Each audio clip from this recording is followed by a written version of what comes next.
As the son parts away with the father, his salutations goes. Zvakanakai, regai ndigadzirire kuenda kuchikoro weva usati warara. Zvakanakai, regai ndigadzirire kuenda kuchikoro weva usati warara. And to pronounce these words and this sentence using the pensular method, here it goes. Rara, warara, warara.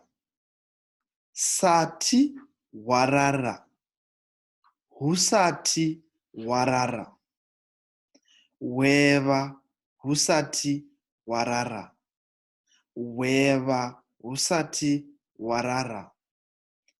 Koro, weva, husati, warara.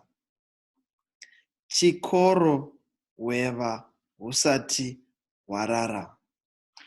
Kuchikoro, weva, husati, warara. Enda kuchikoro, weva, husati, warara. Kuenda kuchikoro, weva, husati, warara. Rire kuenda kuchikoro, weva, husati, warara. Gadzirire kuenda kuchikoro, weva, husati, warara. Ndigadzirire kuenda kuchikoro, weva, husati, warara. Gai ndigadzirire kuenda kuchikoro, weva, husati, warara.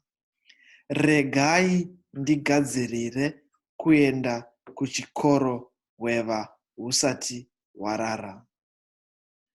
Kai, regai ndigadzirire kuenda kuchikoro, weva, husati, warara. Nakai, regai ndigadzirire kuenda kuchikoro, weva, husati, warara. Zvakanakai, regai ndigadzirire kuenda kuchikoro, weva, husati, warara.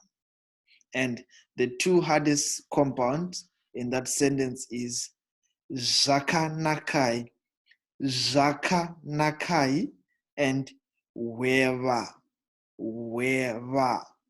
Zvakanakai, regai ndigadzirire kuenda kuchikoro, weva, husati, warara. Thank you.